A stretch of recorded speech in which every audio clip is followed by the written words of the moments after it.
안녕하세요. 한근태입니다. 일단 시작 전에 퀴즈 하나 낼까요? 여러분 동네 이름 중에 현자 들어간 동네 혹시 아는 거 있어요? 현자? 논현동 이런 식으로. 아현동. 아현동밖에 모르세요? 예? 서현동. 그렇죠? 현조동. 가련동. 무지하게 많아요. 그렇죠? 현자 들어간 동네의 공통점이 뭘까요? 한 번도 생각해보지 않으셨어요? 원래 이러세요? 현자 들어간 데 공통점은요, 고개가 있는 동네는 고개. 그죠? 고개 현자잖아요. 고개 현자는 뭡니까? 가다가 보니까 산이 보였다라는 뜻이거든요. 그래서 가련동 고개가 있잖아요. 그죠? 아현동 고개가 있잖아요. 현조동은 왜 현조동이에요? 고개 아래에 있는 동네죠. 현저. 고개 아래에 있는 동네잖아요. 그죠? 그래서 현자 들어가는 동네는 대부분 다 그게 있습니다. 고개가 있습니다. 여기 혹시 전라도 광주가 고향이신 분 계세요? 광주 출신 여기 출입이 안 되나요? 광주에는요, 현자 들어간 동네가 없습니다. 그렇죠? 왜 그럴까요? 그렇죠? 광주는 평지이기 때문에 그래요. 그렇죠? 혹시 부산이나 대구가 고향이신 분 계세요? 어디세요? 여기는? 부산에 현자 들어간 동네 있나요? 문현동 있잖아요, 문현동. 대구는? 송현동 있잖아요, 송현동. 저보다도 모르시네. 그죠? 그러니까 사실은 우리가 동네 이름만 알아도요. 그쵸? 그 동네가 무슨 동네다 알 수 있습니다. 그죠? 동네마다 교동이 많아요, 교동. 그죠? 그죠? 경주에도 교동이 있죠. 수원에도 교동이 있어요. 부산에도 교동이 있나요? 교동의 공통점이 뭘까요? 맞아요. 어떤 분이세요? 이야. 그죠? 교동이 있는 동네는요, 주변에 향교가 있는 동네입니다. 그죠? 우리가 그러니까 작은 거에서도 실마리를 많이 찾아낼 수 있어요. 그죠? 전라도는 왜 전라도죠? 맞아요. 전주하고 나주. 경상도는 경주하고 상주. 충청도는 충주하고 청주. 그죠? 그 정도는 에브리바디가 알아. 그 정도 질문을 던지진 않아. 그죠? 그 동네의 특징이 뭘까요? 기차가 발달하지 않은 동네입니다. 청주, 충주, 경주, 상주. 기차역이 있긴 하지만 기차역이 발달하지 않았어요. 여러분, 전라선의 메인이 어디예요? 광주가 가장 큰 역입니다. 이제 광주 송정역. 그 전에 어디서 기차가 갈라져요? 안 타봐서 몰라요? 한국분 맞으시나요? 익산이에요, 익산. 이상하잖아요. 전라북도의 메인이 어디예요? 전주에 전주. 근데 전주에 가는 KTX보다 익산에 가는 KTX가 훨씬 많아요. 왜 그래요? 그죠? 왜 그래요? 주자 들어간의 특징이 뭐냐면요. 큰 동네입니다. 큰 동네는요, 기존의 보수 세력들이 많아요. 그러니까 변화에 저항하는 겁니다. 그죠? 처음에 기차를 낼 때, 기찻길을 내려면 여러 가지 선산도 파헤치고 해야 되잖아요. 그러니까 기존에 그런 사람들이 반대하는 겁니까? 그러니까 어떤 일이 벌어져요? 작은 동네를 찾아서 기차를 낼 수밖에 없죠. 그리고 오늘날의 대전이 왜 만들어졌어요?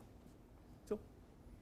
오늘날의 대전이 왜 만들어졌습니까? 원래 공주 쪽으로 기찻길을 내려고 그랬었는데 공주 사람들이 반대하니까 그 옆에 한적한 동네, 한밭이라는 동네를 개발한 게 오늘날의 대전입니다. 우리가 역사에서 배울 수 있는 진리가 뭐예요? 변화는 큰 동네에서 일어나지 않아요. 변화는 항상 작은 동네에서 일어납니다. 일본의 메이지 유신도 어디서 일어났어요? 그렇죠? 가장 작은 동네에서 일어났습니다. 그렇죠? 조슈라든지 야마구치라든지 가장 변방에서 일어났어요. 그렇죠? 동경이나 교토에서 일어나지 않았어요. 여러분들은 지금 변방에 살고 있어요? 아니면 중심에 살고 있어요? 변방. 그럼 여러분들이 혁신할 수 있어요. 회사도 그래요. 회사의 변화는 기조실에서 기획조정실이나 이런 데서 일어나지 않습니다. 항상 지사라든지 그렇죠? 새로운 부서에서 만들 수 있습니다. 그게 뭐예요? 우리가 역사에서 배울 수 있는 중요한 사실 중에 하나입니다. 제 소개를 하고 강연을 시작하겠습니다. 제 이름은 한근태고요. 저는 다양한 일들을 하고 있습니다. 제일 많이 하는 일은 저는 책 쓰는 일을 하고 있습니다. 책을 한 35권 썼고요. 번역도 한 35권 정도 했습니다. 저는 두 번째로는 저는 책을 소개하는 일을 하고 있습니다. 저는 경제연구소, 비즈니스 리뷰, 저는 세 군데서 책 소개를 합니다. 경제연구소는 한 20년 했습니다. 그러다 보니까 책을 많이 접해요. 그래서 접하는 거는 한 500권 접하고요. 읽는 거는 한 200권 정도 읽습니다. 한 20년 정도 읽었습니다. 그러다 보니까 좀 어떤 증세가 나타나면 누가 무슨 고민을 얘기하잖아요. 그럼 그 사람이 읽으면 좋을 책이 탁 떠올라요. 그렇죠? 그래서 혹시 여러분들도 뭐 강의 끝난 다음에 뭐 고민 있으면 제가 다른 거 책 추천은 잘할 수 있어요. 뭐 잠이 잘 안 온다? 수면혁명을 읽으시면 돼요. 이런 식입니다. 그렇죠? 네. 저는 세 번째로는 저는 기업 강연 많이 하고 있고요. 한 1년에 200회 정도 하고 있습니다. 그리고 저는 대기업의 자문, 코칭, 컨설팅 다양한 일들을 하고 있습니다. 제 직업을 한마디로 정의하면 조직을 진단해서 처방하는 의사 정도로 보시면 좋을 것 같습니다. 근데 저는 이제 개인적인 경력은 그거랑 굉장히 거리가 있는 경력을 갖고 있습니다. 저는 이제 대학은 서울공대 섬유과를 나왔습니다. 전형적인 공돌이고요. 그 다음에 저는 학번이 75학번입니다. 75년도에 대학을 들어갔습니다. 올해 우리 나이로 64세입니다. 상태 괜찮아요? 여러분들은 뭐 그 사람이 가진 콘텐츠보다는 컨테이너에 관심이 많아. 그렇죠? 여러분 갑자기 그 생각, 야 저거 뭐지? 이런 생각 들었죠? 그렇죠? 기회가 되면 나중에 알려드리겠습니다. 그리고 저는 이제 공학 박사까지 했는데 42살에 이렇게 경영 쪽으로 커리어를 바꿔서 요즘은 주로 책 읽고 강연하고 컨설팅하는 그런 일들을 하고 있습니다. 오늘 여러분들과 나눌 주제는 소통에 관련된 주제입니다. 소통 굉장히 지겨운 주제예요. 그렇죠? 너무 많이 들었어요. 그렇죠? 근데 저는 약간 각도를 달리해서 좀 얘기를 듣고 싶습니다. 왜요? 여러분 무슨 일을 할 때 제일 먼저 해야 될 일은 뭡니까? 그 말에 대한 정확한 재정의를 내리는 게 굉장히 중요해요. 그게 정확하게 무슨 뜻이냐는 겁니다. 저는 사실 시간이 좀 더 있으면 여러분들한테 물어보고 싶은데 시간적인 제한 때문에 물어보지 않을게요. 갑자기 마음의 평화가 오죠. 그러신 것 같더라고요. 그렇죠? 예. 소통의 소는요. 틀소입니다. 틀소. 튼다는 거 뭐예요? 말을 튼다 이런 거예요. 나를 드러낸다는 겁니다. 여러분 제가 왜 제 소리를 앞부분에 자세히 했을까요? 그렇죠? 나를 드러내야지 여러분들의 마음문을 열어요. 제가 아무 얘기하지 않고 계속 얘기하잖아요. 그럼 사람들이 무슨 생각을 해요? 쟤 누구지? 제가 저런 말할 자격이 있나?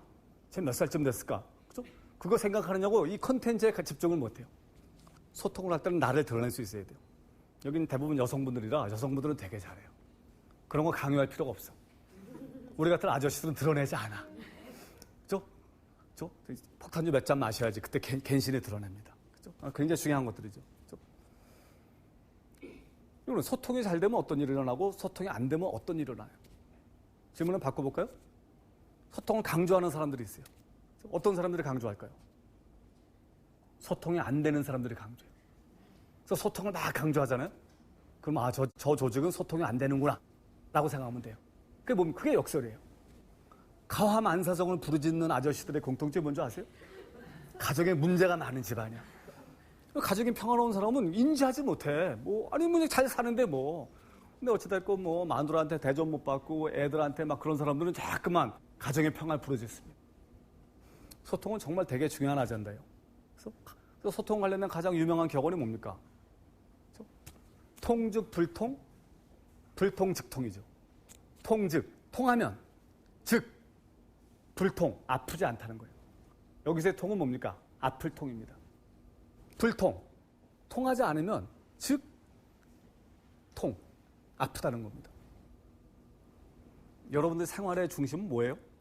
여러분들은 가장 우선순위가 높은 일들이 뭡니까? 다 있을 거예요. 그렇죠? 돈을 버는 거라든지, 그렇죠? 아니면 배우자를 경제적으로 생계를 유지한다라든지. 제 생활의 핵심 세 가지는요. 운동, 독서, 글쓰기. 근데 세 개의 공통점이 다 소통하고 관련이 있어요. 그렇죠? 운동하고 소통? 이런 무슨 관련이 있을까요? 그렇죠? 운동은 제가 볼 때는 몸과 대화하는 겁니다. 운동을 해야지 몸이 나한테 하는 얘기를 들을 수 있어요. 여러분들 중에 운동하는 분 있어요? 숨쉬기 운동? 그렇죠. 그거 숨을 안 쉴 때까지 할 수 있으니까, 그렇죠? 근데 정말 저는 운동이 정말 몸과의 대화인 것 같아요. 그렇죠?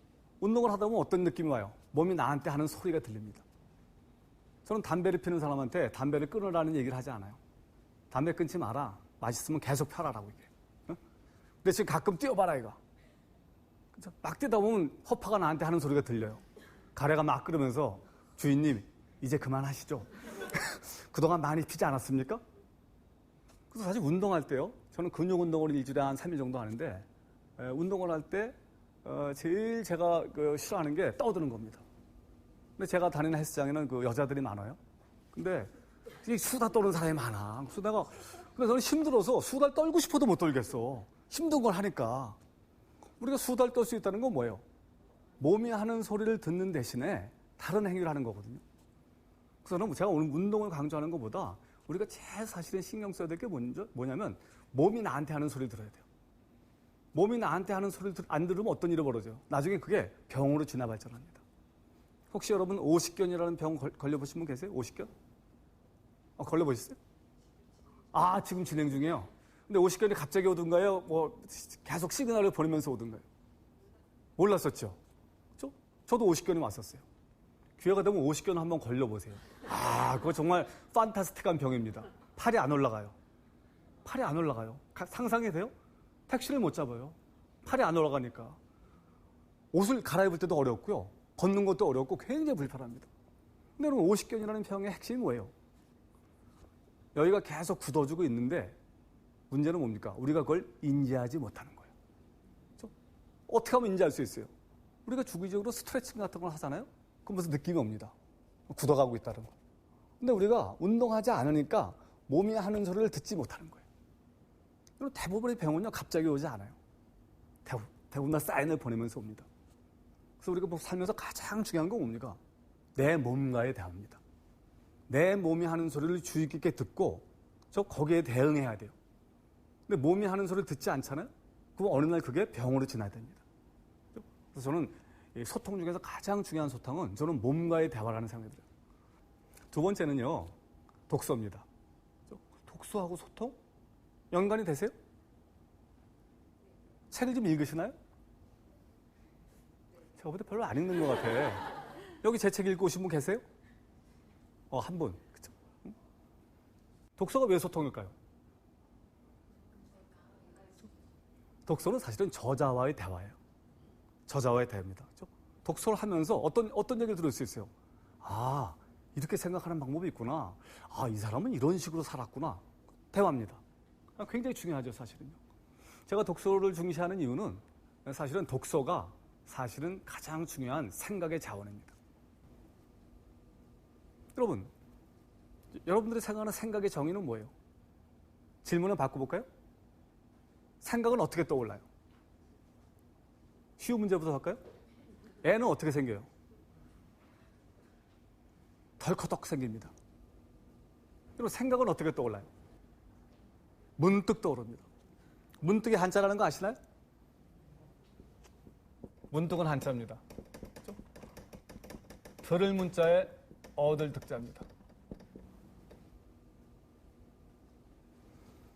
생각은 뭐예요? 굉장히 많은 경험, 지식, 책에서 읽은 거, 주워 들은 거 이런 것들이 다 무의식 속에 있다가 어느 순간에 털커덕 떠오릅니다. 여러분 내가 이 생각을 해야지 할 때 생각이 떠오릅니까?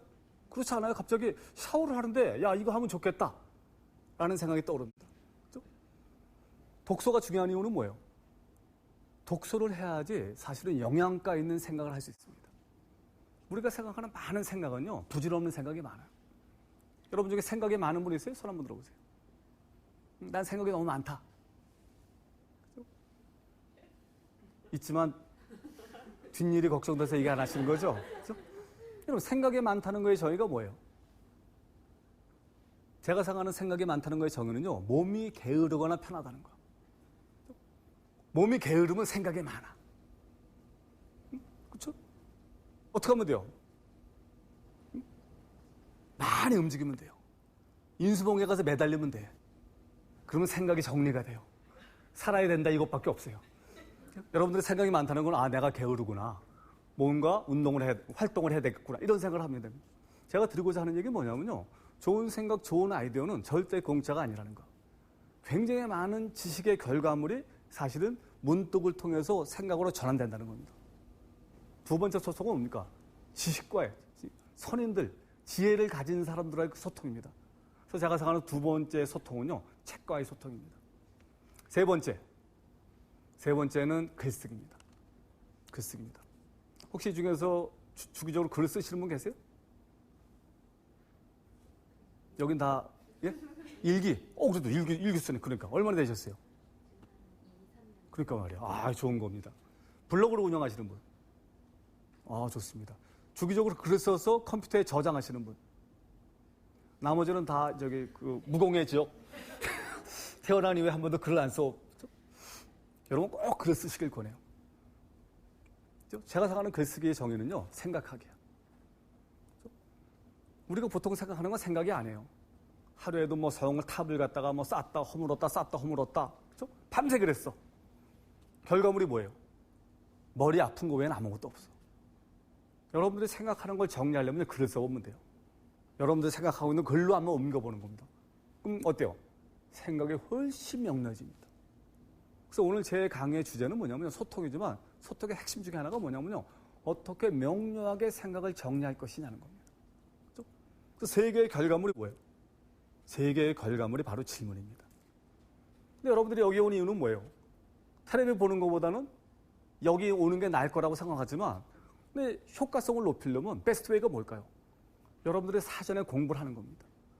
만약 제 책을 읽잖아요? 그럼 굉장히 많은 질문이 떠오른다고. 그래서 여러분들이 질문을 막 던지잖아요? 제가 막 답을 하잖아요? 불이 붙습니다. 지금은 어때요? 차갑다고요. 가끔 웃긴 하지만 서로 견제구를 날리고 있는 거야. 쟤 누구냐? 50분쯤 되면 어떤 일이 벌어져요? 좀 파악할 만해. 그래서 뜨거워졌어. 근데 끝났어. 강의를 쫓아다니는 사람들이 있어요. 강의를 안 듣는 것보다 낫지만요, 강의를 많이 듣는다고 이 사람이 지혜로워지진 않아. 그렇죠? 생산성을 높여야 됩니다. 생산성을 높여야 돼요. 생산성을 높이는 스타팅이 뭡니까? 질문이에요, 질문. 이런 질문이에요. 잘 살고 싶다? 이런 생각할 때 있잖아요. 내가 한 100억 정도 자산가가 되고 싶다. 뭐 이런 할 수 있어요? 그럼 이런 질문 던지는 거예요. 지금 같은 생활 패턴으로 내가 원하는 삶을 살 수 있을까? 만일 아니라고 하면 생활 패턴을 어떻게 바꾸면 내가 원하는 삶을 살 수 있을까? 버려야 될 질문은 뭐고? 습관은? 익혀야 될 습관은 뭐가 있을까? 어떤 사람들하고 놀면 거기에 대한 지혜를 얻을 수 있을까? 어떤 책을 읽으면 효과적으로 할 수 있을까? 이런 질문이잖아요, 사실. 질문이 있는 다음에 뭐가 들어가잖아요? 그럼 누가 한마디만 탁 해도 번쩍 뜨입니다. 근데 질문이 없잖아요? 질문이 없으면 어떤 일이 벌어져요? 누가 무슨 얘기를 해도 좋은 얘기, 그래 나 지난번에도 들었어. 경청 중요해. 얻어가는 게 별로 없습니다. 근데 여러분 질문이 어떻게 생겨요? 질문이 쉽게 나옵니까? 어때요? 질문이 쉽게 나와요? 질문 쉽지 않아요. 질문은 쉽지 않습니다. 질문은요, 일단 호기심이 있고 궁금한 게 있어야 돼요. 그리고 궁금이라는 말이 뭐예요? 항상 여러분 재정을 내려야 돼요, 재정이. 그렇죠? 궁금은 한자입니다.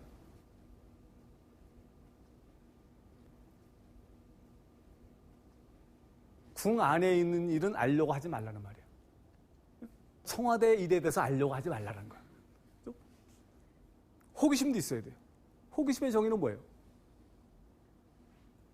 호기심의 정의는요, 알고 있는 것과 알고 싶은 것 사이에 갭을 줄이려는 모든 노력과 행동입니다. 알고 있는 게 있어. 그럼 알고 싶은 게 생겨. 알고 있는 게 없어. 알고 싶지 않아. 그럼 베토벤의 음악을 한 번도 들어보지 않은 사람이 음악에 대해서 호기심을 가질 수 있을까요? 불가능합니다. 피카소의 그림도 안 보고 한 번도 그림을 본 적이 없는 사람이 그림에 대해서 욕구를 가질 수 있어요? 없습니다. 책을 생전 읽지 않은 사람이 책에 대해서 호기심을 가질 수 있을까요? 불가능합니다. 제가 볼 때 여러분들은 그래도 책을 가까이 하는 사람이야. 이 동네에 와서 놀았다는 건 이미 그래도 상태가 괜찮다는 거. 그러니까 여러분들 어때요? 계속 책에 대해서 관심을 갖게 됩니다.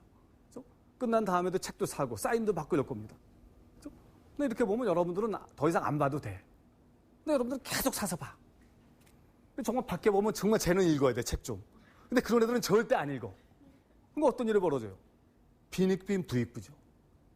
책을 읽는 사람들은 계속 책을 통해서 자기를 업그레이드 하지만 책을 읽지 않은 사람도 어때요? 점점 상태가 나빠지는 것들이죠. 상태가. 그래서 제가 여러분들한테 드리고 싶은 첫 번째 아젠다는요, 항상 질문을 가지라는 거예요. 질문을 가지라는 겁니다. 두 번째 뭐예요? 생각을 명료하게 하라는 거예요. 생각을. 그렇죠? 명료하게 하는 가장 좋은 방법이 뭡니까? 제정이야, 제정. 남이 내린 정의가 아니고 내가 내린 나만의 정의입니다. 여러분들이 자주 쓰는 단어가 있어요. 변화라든지 도전이라든지 실패라든지 이런 것들에 대해서 나름의 제정을 내리라는 겁니다. 시간이 제한적이니까 하나만 말씀드릴까요? 여러분들 중에 몸의 변화를 이루고 싶은 분 손 한번 들어보세요. 나는 내 몸을 바꾸고 싶다. 그러세요? 난 지금 내 몸에 너무 만족한다. 빨리 여름이 와서 비키니 차림으로 나가고 싶다. 이런 분이 있으면 손 한번 들어보세요. 제가 생각하는 게 변화할 때도 다른 것보다 몸에 관련돼서 변화 적용하면 훨씬 이해하기가 쉽습니다. 제가 생각하는 변화는요, 세 가지예요. 간절히 원하는 것을 얻기 위해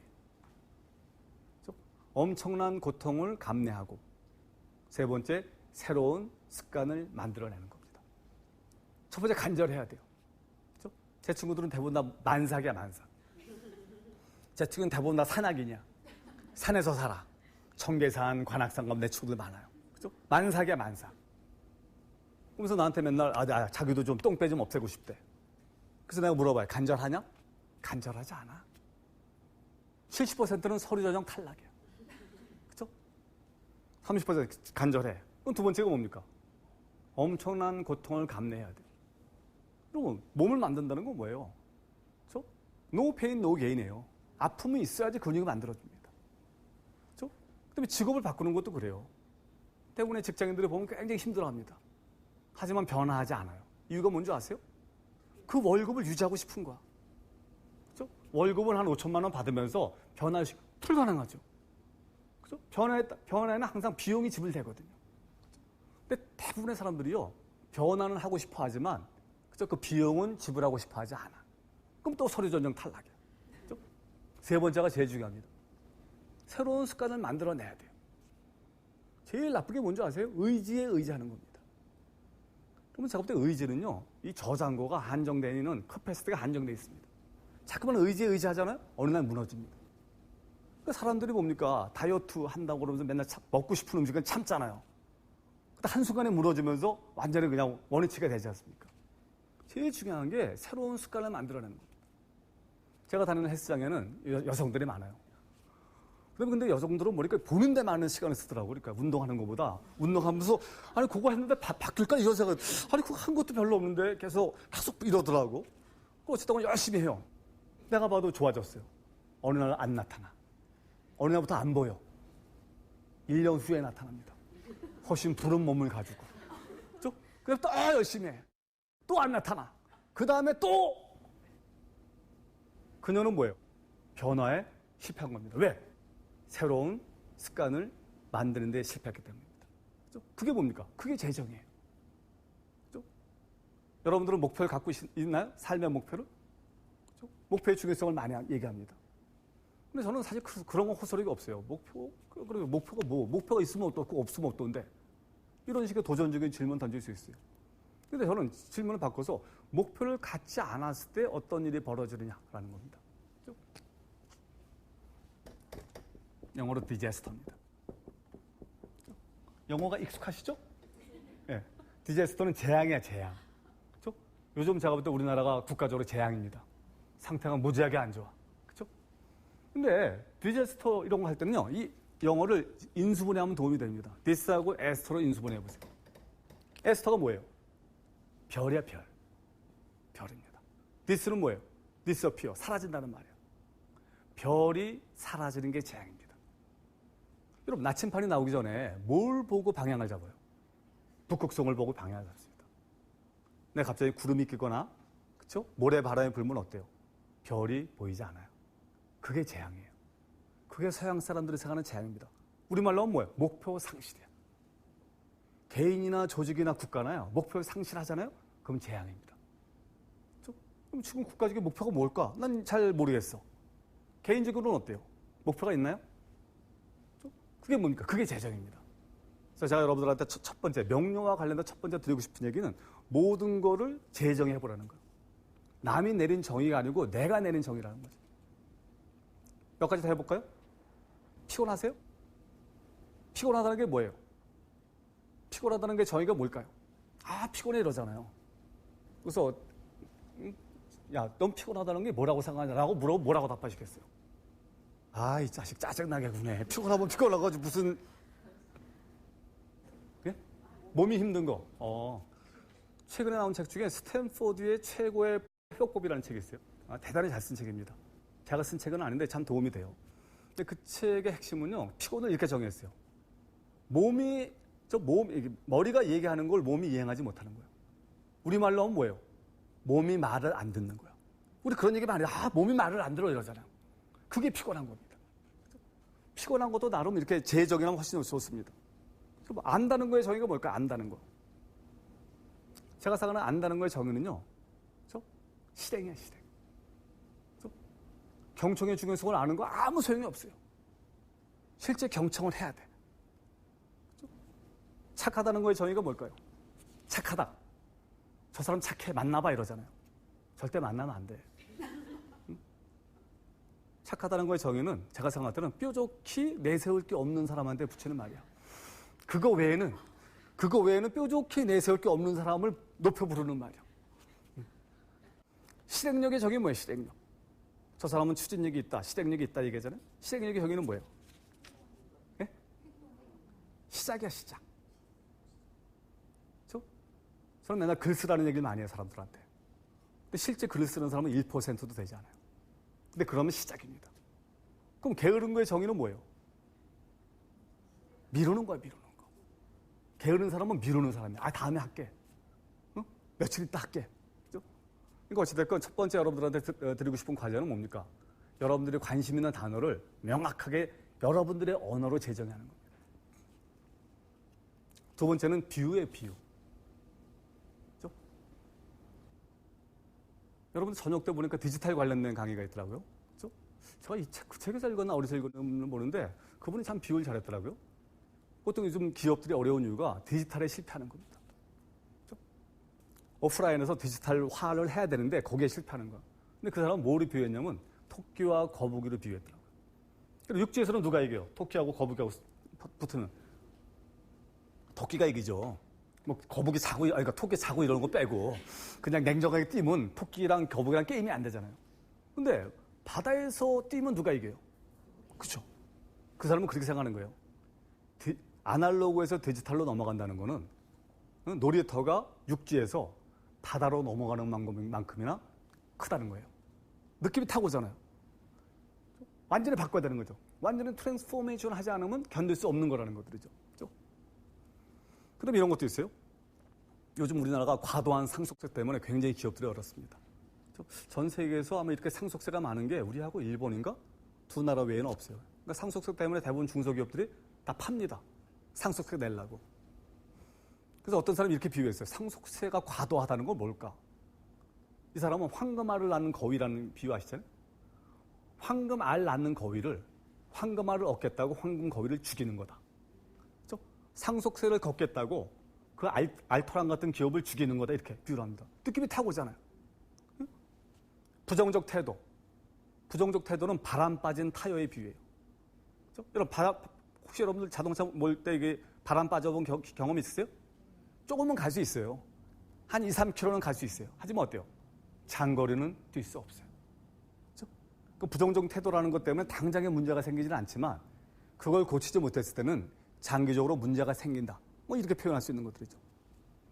그다음에 부부싸움도 그래요. 여기 부부싸움 가끔 하시나요? 부부싸움 한다면 뭐 친정이나 막 본가로 막 가는 사람 있나요? 엄마 그 이상해 막 이러나요? 오강남이라는 사람은 부부싸움은 링 위에서 해야 된다라고 비유해요. 링 위에서. 링 위에서 한다는 건 뭐예요? 복식을 하다가 깨지더라도 거기서 깨져야 되는데 나오는 거 걸핏하면 링 밖을 나와서 친정을 가거나 본가를 간다는 거. 느낌이 딱 오잖아요. 부부싸움을 해도 집에서 끝내야 되겠구나 이런 것들이죠. 그 다음에 체지방과 근육입니다. 체지방과 근육. 여러분들 중에 나는 근육이 더 많다 있어요? 난 체지방 덩어리다. 전 체지방이 많아. 항상 과체적으로 나와. 난 기준이 이상한 것 같아. 어디 가더라도 그거를 자꾸 말로 하는 데가 저울 있더라고. 과체적 이러더라고. 내가 어디 그 건강검진 받으러 가는데 난 그거 정말 기분 안 좋대. 나도 알아. 그리고 말로 과차죽입니다. 과차죽입니다. 정말 그다음부터 거기 안 가. 근데 과체중과 근육을 어떻게 비유하냐면요. 체지방은 외투를 비유하고 근육은 방탄복으로 비유해요. 체지방이 많으면 어때요? 외투를 입고 있는 거나 똑같다는 거. 그렇죠? 그래서 몸은 약간 투실투실한 사람들이 여름에 땀을 많이 흘리잖아요. 근데 체지방이 없으면 어떻게 될까요? 지인 중에 한 사람은요. 너무 많이 뺀 거야. 그래서 체지방을 8%로 뺐더라고요. 그러니까 거의 뭐 식스팩 나오는 정도까지 뺀 거야. 이 양반이 여름에도 내복을 입었어요. 그렇죠? 딱 느낌이 오잖아요. 아, 체지방을 빼게 되면 정말 그 체지방도 굉장히 중요합니다. 여러분들의 이 체지방에 대해서 감사한 기억이 있으세요? 없어요? 저는 있어요. 얼마 전에 이제 어느 골프장 가서 이 폼을 잡았는데 저쪽에서 친 골프공 여기 와서 그냥 맞았어요. 그냥 드라이버로 쳤는데 근데 자국만 났어. 두툼한 외투 덕분에. 그래서 내가 체지방이 필요하겠구나. 내가 만약에 그때 식스팩 있었으면 나는 아마 내장이 뭐 파열되거나 했었을 거예요. 그러니까 체지방을 비하면 안 돼요. 그렇죠? 그래서 체지방과 근육도 이렇게 비하면 좋죠. 그다음에 얼마 전 신문에 또 그런 얘기가 났더라고요. 얼마 전에 그 무슨 통계청장이 그 이제 정부에서 원하는 대로 데이터가 안 나왔나 봐요. 근데 그 사람이 솔직하게 이제 해서 교체가 된. 각종 신문에서 뭐라고 나왔냐면 통계 때문에 통계청장을 교체한 거는 자기 몸무게가 많이 나간다고 저울을 바꾸는 거랑 똑같다. 그래서 뭐 기막힌 비유 아니에요? 딱 느낌이 오잖아요. 비유가 굉장히 중요합니다. 사실 우리가 원활한 소통을 하기 위해서는요. 뭡니까? 최악은 뭡니까? 2시간 동안 설명했는데 상대가 못 알아듣는 겁니다. 그렇죠? 그런 거 많이 있잖아요. 얘기 들으면서도 그래서 네가 말하려고 하는 메시지가 뭐야? 자꾸 이런 질문을 하게 되잖아요. 근데 어떤 사람은 어때요? 탁 비유 하나로 탁 알아듣잖아요. 어쨌든 비유가 굉장히 중요합니다. 근데 여러분 비유가 쉬울까요? 어려울까요? 비유는 굉장히 어려워요. 비유는 일단 자기 전문 분야에 대해서 완벽하게 깨닫고 있어야 돼요. 플러스 뭐예요? 자기 전문 분야 외에 다양한 분야에 대해서 지식이 있어야 돼요. 그래서 이거하고 이거를 연결시키면서 비유가 나오는 겁니다. 그래서 만약 여러분들이 비유를 적용할 수 있다면 그건 대단한 파워입니다.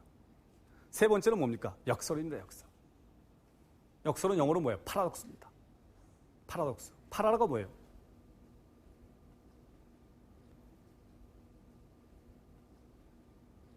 파라는요, 나란히라는데 나란히. 덕수는 뭐예요? 덕수는 무슨 철학 이런 겁니다. 그러니까 두 개의 나란한 철학이라는 거야. 약간 맞지 않는 철학. 그렇죠? 공존할 수 없는 철학 같은 거를 파라독스라고 그래요. 그렇죠? 말이 나온 김에 하나만 더 해볼까요? 패러사이트가 뭐예요? 패러사이트는 기생충이야, 기생충. 파라는 나란히고요. 사이트는 시토스, 먹는다는 단어에서 나란히 앉아서 먹는다는 거야. 그러니까 옆에 어떤 사람이 내 걸 먹는 거야. 그래서 기생충입니다. 그러니까 이게 어원을 따지면 굉장히 재밌죠. 역설이 바로 그런 겁니다. 말이 되는 것 같지 않지만 사실은 진리를 얘기하는 거예요. 그렇죠? 굉장히 파워풀한 소통 방법이죠. 예를 들면 이런 게 있어요. 즉흥곡이잖아요, 즉흥곡. 즉흥곡은 절대 즉흥적으로 쓸 수 없어요. 그죠? 즉흥 연설도 절대 즉흥적으로 할 수 없어요. 그럼 그동안에 엄청난 내공이 쌓인 결과물로 나타나는 겁니다. 그죠? 그 다음에 요즘 우리 사람들이 그 신의 직장 이런 거 많이 찾잖아요. 그죠? 신의 직장, 뭐 신의 숨겨놓은 직장 이런 얘기 많이 하잖아요. 근데 그 신의 직장을 찾는 사람들의 가장 큰 이유가 뭐예요? 안정적인 겁니다, 안정적. 그죠? 안정적이라는 건 뭐예요? 들어가는 순간 새로운 도전을 하지 않아도 괜찮아. 위험을 감수할 필요가 없어. 그래서 저는 이런 질문 던지고 싶어요. 살면서 가장 큰 위험이 뭘까? 위험을 감수하지 않는 겁니다. 살면서 가장 큰 위험은요, 위험을 감수하지 않는 거. 여러분 혹시 미끄러운 길을 한번 걸어본 적이 있어요? 눈이 많이 와서 미끄러워. 그때 어떻게 걷는 게 가장 안전해요? 미끄럼을 타는 게 가장 안전해요. 그렇죠? 길이 미끄러운데 그냥 한번 걸어보세요. 그냥 자빠집니다. 길이 미끄러울 때는 미끄러운 걸 감수해야 돼요. 여러분 지금 세상에서 가장 변화의 핵심이 뭡니까? 스피드입니다, 스피드. 엄청난 속도로 사실은 지식과 시장이 변하고 있어요. 이때 가장 필요한 건 뭐예요? 능동적으로 변하는 겁니다, 능동적으로. 그래서 변화에는 두 종류가 있죠. 그걸 능변이라고 능변. 변화에 맞춰서 나를 변화시키는 거죠. 기존의 지식을 다 버리고 새로운 지식에 맞게끔 AI도 공부하고 데이터 마이닝도 공부하고 새로운 시대를 공부하는 건 그 능변이에요. 변화를 타고 거기에 놔도 하면서 기회를 잡는 것들이죠. 능변하지 못하면 어떤 일이 벌어져요? 봉변이야, 봉변. 우리가 봉변을 당한다고 그러죠. 봉변을 당한다. 봉변을 당한다는 건 저희가 뭐예요? 세상은 바뀌고 있는데 나를 변화시키지 않을 때 나타나는 증세가 봉변입니다. 봉변입니다. 그렇죠? 지는 게 이기는 거다. 이런 것도 그래요. 그렇죠? 그럼 살면서 가장 위험한 사람이 누군지 아세요? 떡 부러지는 사람이야. 응? 떡 부러지는 사람 있어요. 그렇죠? 네가 일 줬으니까 나도 일 줄게. 떡 부러지는 사람은 떡 부러질 가능성이 높아. 그렇죠? 정말이에요. 오래 살아보세요. 그렇죠? 저 정도 한 60년도 이상 살아오면 견적이 다 나와. 아, 그래. 제가 젊어서 떡 부러졌지. 50대 중반에 떡 부러지는구나. 그렇죠? 주는 게, 옛날 사람들 무슨 얘기예요? 지는 게 이기는 거다. 자꾸만 져라 이거야. 손해보는 게 남는 거다 이런 거예요. 그게 다 역설이죠. 역설 같지만 사실은 진리죠. 진리죠. 다음은 비교입니다. 비교. 비교. 그러니까 공통점, 반대말, 그렇죠? 이런 것들입니다. 그렇죠? 그러니까 비슷비슷한 말이 있어요. 그렇죠? 근데 구분하지 않아요. 대표적인 게 뭐예요? 뇌물과 선물이에요. 뇌물과 선물은 어떻게 달라요? 네? 아, 그렇죠. 대가를 바라는 거는 뇌물. 대가를 바라지 않는 건 선물. 그럼 우리가 고깃집이나 이식집 갔을 때 거기 서빙하는 그 아줌마한테 우리가 팁 주잖아요. 팁을 앞에 줘요, 뒤에 줘요? 앞에 주는 건 뭐예요? 뇌물이야. 그쵸? 서비스 안 줘도 더 달라는 겁니다. 근데 팁이라는 것 자체가 뭐예요? 그게 뇌물입니다, 어머니. 팁이 어디서 나와? To ensure assurance. 그쵸? 프람프트리스입니다. 프람프트리스가 뭐예요? 급행료예요, 급행료. 옛날에는 차를 마실 때 영국에서 시간이 많이 걸려요. 근데 급행료를 내면 그 사람 먼저 그 팁입니다. 그렇죠? 뇌물과 선물도 구분할 필요가 있죠. 소신과 고집의 차이는 뭘까요? 저 사람은 소신이 있어. 고집이 있어. 뭘까요? 제가 생각할 때 근거를 댈 수 있으면 소신이고요. 근거가 없이 혼자만의 생각이면 고집입니다. 고집 다음에 어떤 단어가 와요? 불통. 고집은 혼자 오지 않아. 항상 불통이 오잖아요. 부지런한 거하고 바쁜 거하고 차이가 뭐예요? 응? 저 사람은 부지런하다. 바쁘다 그러잖아요. 제가 생각할 때 바쁜 거는요. 부지런하지 않았기 때문에 결과가 바쁜 거야. 응? 전 그렇게 생각해요. 그리고 맨날 아픈 사람이 있어. 맨날 회사 안 나오고 맨날 어디 뭐 또 응급치료를 갔대. 평소에 몸 관리 게을리한 거. 해야 될 일을 하지 않으니까 껌껌이 맨날 감기 걸리고 맨날 자동차가 가다 쓰는 사람이 있어요. 왜 그래요? 중간에 지금 뭐 많이 했어야 되는데, 그죠? 그걸 안 하니까 그런 것들입니다. 회사에서 맨날 야단 맞는 사람이 있어요. 왜 그래요? 책을 안 읽고 공부를 안 하니까. 그죠? 사장님이 뭔가 장기 플랜을 하는데 제대로 못 하는 겁니다. 제가 생각할 때 바쁜 이유는요, 정말 해야 될 것을 하지 않았기 때문에 얻은 겁니다. 우리는 바쁜 걸 유능한 거로 생각해요. 그래서 맨날 인사말이 뭐예요? 바쁘시죠예요. 저는 항상 저한테 맨날 어떤 사람이 그래요. 바쁘시죠? 나는 얘기하면 저는 바쁘지 않아요. 응? 바쁘다는 거의 한자가 뭡니까? 바쁠 망입니다. 우리가 공사 다 망하시고 할 때 그 망입니다. 근데 망을 잘 보세요. 마음심에 죽을 망이에요. 마음이 죽었다는 말이야. 우리말로 하면 뭐예요? 정신줄을 놨다는 거야. 이 일 저 일 하느냐고 내가 무슨 일을 하는지 정신을 못 차리는 거야. 그죠? 그러다가 어떻게 됩니까? 장렬히 전사하는 거예요. 전혀 좋은 말이 아니야. 그죠? 전혀 좋은 말이 아닙니다. 그죠? 그래서 사실 우리가 일어날 때도 미리미리 하는 것들이 대단히 중요해요. 미리미리. 제가 강의 나온 김에 제가 하면 미리미리가 이 사운인 회사도 있어요. 사운. 부산에 가면 리업이라는 회사가 있는데 거기는 사운이 MIRI야. 큰 바위에 새겨져 있어요. 응? 난 맨 처음에 깜짝 놀랐어. 야, 이거 영어야? 찾아봐도 없더라고, MIRI가. 응? 아, 그것들이 사운이야. 미리미리 하라는 거야. 그죠? 제품 개발도 미리미리. 고객 만족도 미리미리. 그죠? 그 회사가 코스닥 회사 1000개 중에서 영업이익률이 1등입니다. 지금도 영업이익률이 제조업인데 25%나 돼요. 그게 뭐예요? 바쁘지 않아. 그 사장님 항상 가면 신문 보고 있고 맨날 이래요. 하나도 안 바빠. 왜 그래요? 그렇죠? 그 나는 부지런한 거는 부지런한 거고 미리미리하고 통하는 것들이죠. 또 이런 것도 있어요. 제가 텔레비전 잘 안 보는데 얼마 전에 라디오 스타인가? 라는 풀어봤더니 그 이재룡이라는 그 탤런트가 나오더라고요. 근데 여러분, 반성문하고 각서의 차이를 아세요? 이러는 거야. 뭐 다들 모르지. 반성문은 작사, 작곡하는 거야. 자기가 쓰고 싶은 대로 쓰는 거야. 각서는 불러주는 대로 쓰는 거야. 야, 내가 딱 보세요. 야, 매력있다. 그게 뭡니까? 말을 명료하게 하는 것들 아니에요. 그래서 오늘 저는 소통 중에서도 저는 여러분들한테 이러한 말을 명료하게 하는 것에 관련된 말씀을 드렸는데 마지막으로 정리를 좀 하고 좀 강의 끝내도록 하겠습니다.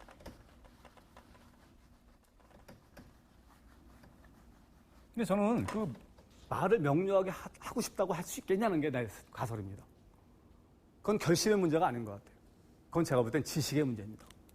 얼만큼 효과적으로 지식을 학습했느냐의 결과물이 제가 볼 때 명료함입니다. 공부하지 않으면 흐리멍텅해요. 애매모호해요. 무슨 말을 하는지 말하는 이 사람도 헷갈리고 나도 헷갈립니다. 그래서 지식이 중요합니다.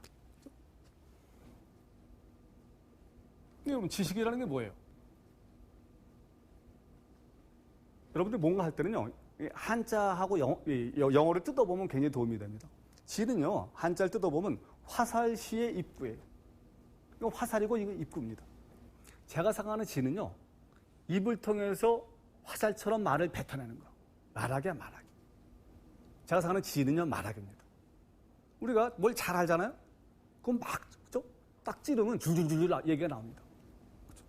그러면서 회사에서도 일 잘하는 사람한테 물어봐요. 요즘 뭐 하세요? 라든지. 뭐 블록체인 전문가인데 블록체인이 뭡니까? 하면 줄줄줄줄 나와요. 근데 잘 모르잖아요? 그럼 어때요? 자꾸 더듬어. 자기는 무슨 말을 하는지 몰라. 지는 말하기입니다. 말할 수 없는 건 아는 게 아니야. 그죠? 근데 우리가 그런 착각 많이 합니다. 말할 수 없는 걸 안다고 착각하는 사람이 많이 있어요. 그죠? 굉장히 많이 있습니다. 그래서 말할 수 없는 건 아는 게 아니고요. 그 다음에 그런 것도 있어요. 우리 학부모들 중에는 자기 애가 공부를 잘한대. 아니, 머리가 좋대. 근데 시험만 보면 못 본대. 그게 못하는 거야. 근데 말하고 싶은 건 뭐냐면, 아는 건, 지는 말하기입니다. 그래서 보면 일 잘하는 사람들 보세요. 그 사람 말을 들으면 명료해. 아, 생각이 정리됐다는 겁니다. 말을 잘한다는 건 뭐예요? 생각이 정리돼야지 말을 잘할 수 있습니다. 자꾸 말하는 훈련을 해야 돼요. 식은 뭐예요? 말씀 원에 새기시야. 새긴다는 뜻이에요. 차르게 새긴다. 이건 뭐예요? 글쓰기입니다. 글쓰기. 그렇죠? 지식은 뭐예요? 말하기와 글쓰기입니다. 그렇죠? 말하기와 글쓰기가 돼야지 그게 지식이에요. 말로 할 수 없고 글로 표현할 수 없는 건 엄밀한 의미에서 아는 게 아닙니다. 그럼 다음 질문은 뭐예요? 결과물이 뭐냐, 이게 결과물이. 제가 생각하는 결과물은요, 견과 해예요. 견은 뭐예요? 남의 의견이 아닌 나만의 의견이에요. 나는 이렇게 생각한다. 나는 이 사업은 이렇게 해야 된다고 생각한다. 그건 견입니다. 남의 의견이 아니죠. 나의 의견이죠. 해는 뭡니까? 솔루션의 솔루션. 우리가 공부를 많이 하게 되면 어떤 일이 벌어져요? 어떤 문제가 벌어졌을 때 다양한 해결책을 구상할 수 있습니다. 근데 공부한 게 없잖아요? 아는 게 없잖아요? 그럼 해결 방법이 한정돼 있어요. 그래서 서양 속담에 뭐가 있어요? 가진 도구가 망친 사람에게는 모든 것이 못으로 보인다라는 속담이 있거든요. 그래서 지식을 넓히는데 많은. 다음에도 뭡니까? 견을 이걸 하셔야죠. 마지막 하나. 학습 관행입니다.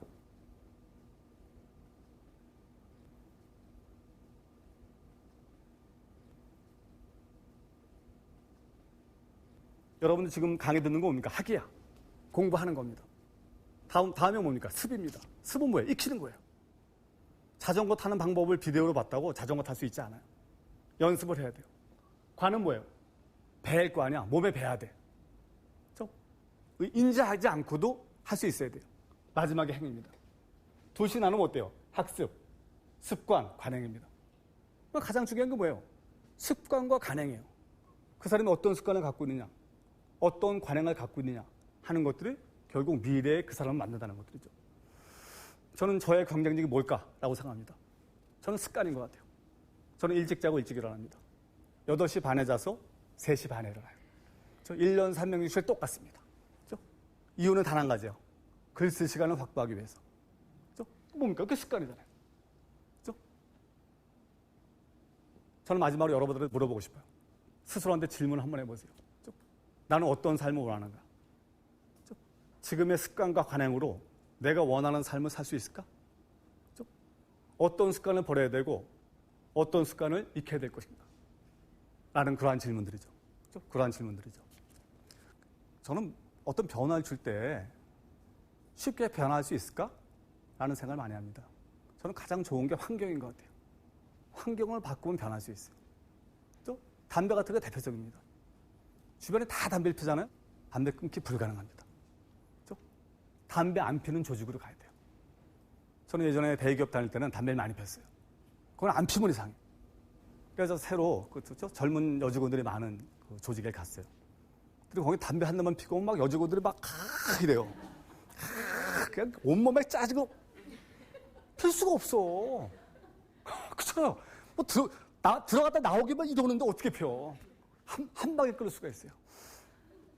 그러니까 여러분들 바꾸면서 그런 걸 바꾸셔야 돼요. 환경을 바꾸고 만나는 사람을 바꾸고 만나는 읽는 책을 바꾸고 이러면 여러분들의 삶을 바꿀 수 있습니다. 그래서 오늘 제 화두, 제가 여러분들한테 드리고 싶은 얘기는 소통이지만 소통 안에서 어떻게 명료하게 할 것이냐. 중심에 질문이 있고, 비유, 역설, 재정 이런 것들입니다. 그래서 오늘 제가 여러분들한테 했던 질문을 좀 잘 염두에 두시면 뭔가 도움이 되지 않을까 이런 생각이 듭니다. 이상 한계태였습니다. 감사합니다.